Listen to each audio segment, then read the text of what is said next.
Premièrement, je suis vraiment heureux de partager l'expérience que moi j'ai vécue dans les deux parcours, donc Explorer et Discoverer. Je n'ai pas trop réfléchi à ce que j'allais dire parce que je reviens de Luxembourg. Et donc j'étais dans la voiture, je me disais, mais comment est-ce que je vais transmettre tout ce qui me vient à l'esprit, parce qu'il y a eu énormément de richesse. Et il y a peut-être un mot qui vient au-dessus de tout, c'est le côté transformationnel pour ma personne et par ricochet pour ce qui m'entoure. Et donc je vais peut-être commencer par ça en descendant dans différentes couches. Le premier niveau, la première couche, c'est vraiment celle du développement personnel. Ce qu'on va vous enseigner, c'est l'attitude coach. Et cette attitude coach, c'est la bienveillance, l'écoute active, le non-jugement, le questionnement ouvert, une sorte d'écran blanc. Ça paraît assez bateau, mais c'est quelque chose de puissant. La deuxième couche, il n'y a pas que le mental, il y a les émotions et il y a le corporel. J'ai grandi dans un environnement où les émotions, elles étaient connues, elles étaient nommées, mais elles étaient perçues comme étant secondaires. Et à la rigueur, pour moi, c'était même de l'ordre de l'irrationnel, parce que ce qui était rationnel était en opposition avec les émotions. On parlait d'une vision holistique.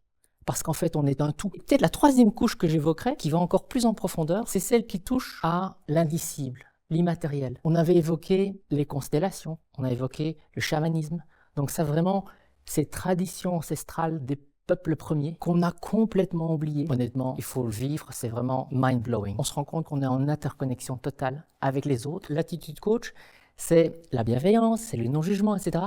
Mais ça vous renvoie à vous-même, mais également aux autres. Et vous vous rendez compte qu'en fait, on est hyper interconnecté. Et on ne vit que par les autres, avec les autres, et pas que les humains. Vraiment l'ordre du vivant. Voilà, j'espère que je n'ai pas été trop confus et que je vous ai quand même donné envie. Et je vous remercie en tout cas pour m'avoir écouté.